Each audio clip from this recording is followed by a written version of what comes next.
علی علیہ السلام نبی صلی اللہ علیہ وآلہ وسلم کا بہترین بھائی ہے۔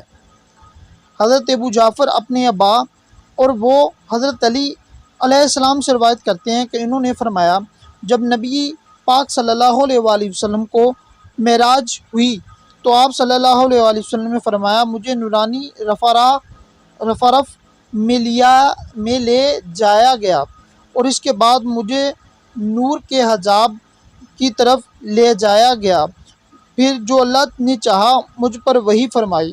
جب میں واپس لوٹنے لگا تو پردے کے پیچھے منادی نے ندا دی، اے محمد صلی اللہ علیہ وآلہ وسلم، تیرا باپ ابراہیم ایک بہترین باپ ہے اور تیرا بھائی علی ایک بہترین بھائی ہے، پس تم اس کو خیر کی وصیت کر دو۔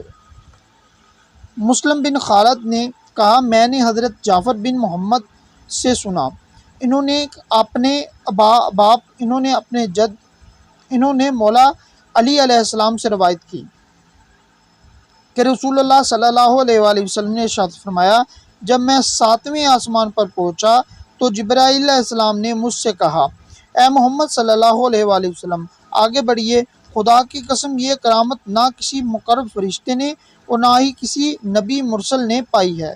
پھر اللہ تعالیٰ نے مجھ سے کلام فرمایا اور اس نے چاہا جب میں واپس لوٹا تو حجاب کے پیچھے آواز دینے والے نے مجھے آواز دی، تمہارا باپ ابراہیم بہترین باپ ہے اور تمہارا بھائی علی ایک بہترین بھائی ہے، پس تم ان کی خیروں کی وصیت کر دو۔ اصحاب کے درمیان موقرات قائم کرنا۔ حضرت ابی امامہ رضی اللہ تعالیٰ عنہ نے کہا کہ جب نبی کریم صلی اللہ علیہ وآلہ وسلم نے لوگوں کے درمیان اخوت یعنی بھائی چارہ قائم فرمایا تو آپ اور حضرت علی کے درمیان موقرات قائم فرمائی۔ اے علی، تو میرا بھائی اور میرا وارث ہے۔ حضرت زید بن عوفی رضی اللہ تعالیٰ عنہ سے روایت ہے کہ میں نے رسول اللہ صلی اللہ علیہ وآلہ وسلم کے لیے ان کی مسجد میں داخل ہوا تو آپ صلی اللہ علیہ وآلہ وسلم نے فرمایا، فلاں آدمی کہاں ہے، فلاں آدمی کہاں ہے؟ پس آپ صلی اللہ علیہ وسلم نے صحابہ کو دیکھا مگر ان کو موجود نہ پایا تو آپ صلی اللہ علیہ وآلہ وسلم نے ان کی طرف کسی کو بھیجا۔ جب وہ آ گئے تو آپ صلی اللہ علیہ وسلم نے اللہ تعالیٰ کی حمد و ثنا کے بعد ارشاد فرمایا، میں تم میں جو حدیث بیان کروں اس کو یاد کر لو اور میرے بعد اس کو دوسروں سے بیان کرنا، بے شک اللہ تعالیٰ اپنی مخلوق سے مخصوص لوگوں کو چنا۔ پھر اس سے آیت کی تلاوت فرمائی، اللہ چن لیتا ہے فرشتوں میں رسولوں کو اور لوگوں سے، اور تم میں سے جس کو پسند فرمایا اس کو چن لیا۔ میں نے تمہارے درمیان موقرات یعنی بھائی چارہ قائم کرنا چاہتا ہوں جس طرح اللہ نے فرشتوں کے درمیان موقرات قائم فرمائی ہے۔ ابو بکر اٹھو، میرے سامنے آؤ، اگر میں کسی کو خلیل بناتا تو تجھے خلیل بناتا، تم مجھے سے وہی نسبت رکھتے ہو جو میری قمیض کو میری جسم سے ہے۔ پس حضرت ابو بکر صدیق رضی اللہ تعالیٰ اپنی جگہ سے ہٹ گئے۔ اس کے بعد فرمایا، اے عمر قریب آ جاؤ۔ پس وہ آپ کے قریب آئے تو آپ صلی اللہ علیہ وسلم نے فرمایا، جب مجھے پر سخت حالات تھے تو میں نے اللہ سے دعا کی کہ وہ تمہارے یا جہل بن ہشام کے ذریعے سے اسلام کو عزت عطا فرما، پس یہ شرف اللہ تعالیٰ نے تمہیں دیا۔ میں ان دونوں سے اللہ کے لیے محبت کرتا ہوں، تم میرے ساتھ جنت میں امت میں سے اس امت میں سے تین سے تیسرے ہوگے۔ پھر حضرت عمر کو اپنی جگہ سے ہٹ گئے۔ اس کے بعد ابو بکر صدیق اور ان کے درمیان موقرات قائم فرمائی۔ ان کے بعد آپ صلی اللہ علیہ وسلم نے حضرت عثمان کو بلایا اور قریب آؤ۔ حضرت عثمان آپ صلی اللہ علیہ وسلم کے اتنا قریب آئے حتیٰ کہ ان کے گھٹنے نبی پاک صلی اللہ علیہ وسلم کے گھٹنوں سے مل گئے۔ رسول اللہ صلی اللہ علیہ وسلم نے آسمان کی طرف نظر کی اور 3 مرتبہ یہ کلمات پڑھتے ہوئے پڑھے، سبحان اللہ العظیم، سبحان اللہ العظیم، سبحان اللہ العظیم۔ اس کے بعد حضرت عثمان رضی اللہ تعالیٰ عنہ کی طرف دیکھا، ان کی چادر ڈھیلی تھی تو رسول اللہ صلی اللہ علیہ وسلم نے اپنے ہاتھوں سے اکٹھی کر کے اسے باندھ دیا۔ پھر فرمایا اپنی چادر دونوں کناروں کی کو اپنے سینے پر جمع کر کے رکھو، اور تیری رگوں سے خون بہایا جائے گا۔ پس میں کہوں گا تمہارے ساتھ یہ کس نے کیا؟ تم کہو گے فلاں بن فلاں نے۔ پس آسمان سے ہاتف کی آواز آئی، جان لو بے شک عثمان ہر مخذول پر امیر ہے۔ اس کے بعد آپ صلی اللہ علیہ وسلم نے حضرت عبد الرحمن بن عوف رضی اللہ تعالیٰ عنہ کو بلایا، ارشاد فرمایا، اے اللہ کے امین قریب آؤ تمہارا نام آسمانوں میں امین ہے۔ اللہ تعالیٰ نے وہ جو تیرے لیے ہے حق کے سامنے تجھے مسلط کیا ہے، اور اللہ تعالیٰ کے ہاں تیرے لیے ایک دعا ہے، اگر تو وہ کرے گا تو تجھے ضرور ملے گا۔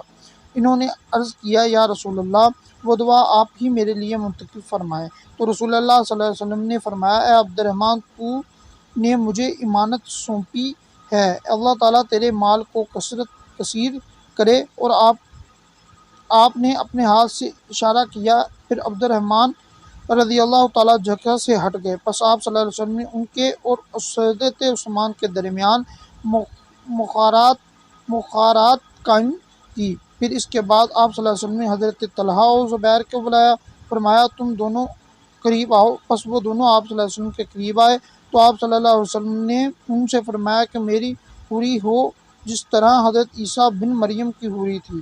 پھر حضرت ان دونوں کے درمیان مخارات قائم فرمائی۔ اس کے بعد آپ صلی اللہ علیہ وسلم نے حضرت عمار بن یاسر اور حضرت سعد رضی اللہ تعالیٰ عنہ کو بلایا۔ آپ صلی اللہ علیہ وسلم نے فرمایا، اے عمار، تجھے ایک باغی گروہ قتل کرے گا، اور پھر ان کے اور حضرت سعد کے درمیان مخارات قائم فرمائی۔ اس کے بعد آپ صلی اللہ علیہ وسلم نے حضرت زید، ابو درداء رضی اللہ تعالیٰ عنہ، حضرت سلمان فارسی کو بلایا۔ پس ارشاد فرمایا، اے سلمان، تم ہم اہل بیت سے ہو، اور اللہ تعالیٰ نے تمہیں پہلے اور آخری علم اور پہلی کتابوں اور آخری کتاب کا علم عطا فرمایا ہے۔ پھر فرمایا، اے ابو درداء، اللہ تمہیں ہدایت دے۔ انہوں نے عرض کی، ہاں یا رسول اللہ صلی اللہ علیہ وسلم، میرے ماں باپ آپ پر قربان۔ آپ صلی اللہ علیہ وسلم نے فرمایا، اگر تم اس سے نقد وصول کرو گے تو یہ بھی تم سے نقد وصول کرے گا، اگر تم انہیں چھوڑو گے تو یہ تمہیں نہیں چھوڑیں گے، اگر تم ان سے بھاگ جاؤ گے تو یہ تمہیں پکڑ کر لائیں گے۔ پس انہیں ان کی اس عزت افزائی کا بدلہ دینا جو انہوں نے تمہاری غریبی کے دن کی ہے، اور جان لو کہ جزا تمہارے سامنے ہے۔ پھر آپ صلی اللہ علیہ وسلم نے ان کے اور حضرت سلمان فارسی کے درمیان مخارات قائم فرمائی۔ پھر آپ صلی اللہ علیہ وسلم نے اپنے صاحب کے چہروں کو دیکھا اور فرمایا، تمہیں بشارت دو اور اپنی آنکھیں ٹھنڈی کر لو، تم لوگ پہلے لوگ ہو گے جو میرے حوضے پر وار ہوں گے اور اعلیٰ کمروں میں ہوں گے۔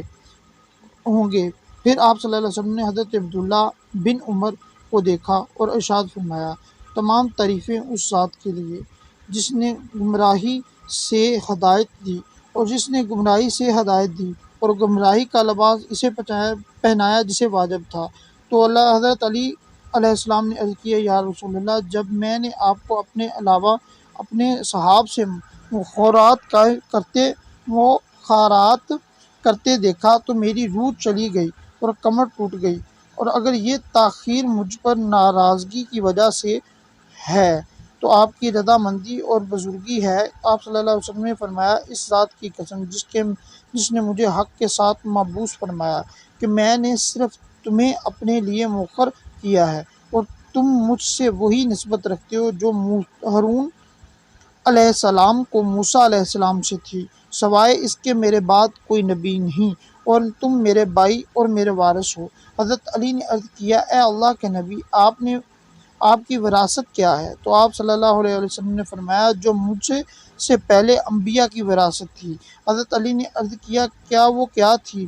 تو آپ صلی اللہ علیہ وسلم نے فرمایا، ان کے رب کی کتاب اور ان کے نبیوں کی سنت یعنی طریقہ، اور تم میرے ساتھ جنت میں میرے محل میں میری بیٹی فاطمہ کے ساتھ ہوں گے، اور تم میرے بھائی ہو، میرے ساتھی ہو۔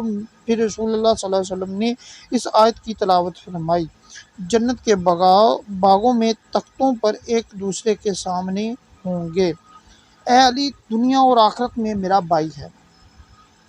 حضرت ابن عمر رضی اللہ تعالیٰ عنہ سے روایت ہے کہ رسول اللہ صلی اللہ علیہ وسلم نے اپنے اصحاب کے درمیان مؤخرات قائم فرمائی تو حضرت علی کرم اللہ وجہ الکریم تشریف لائے تو انہوں کی آنکھیں اشک بگار تھیں۔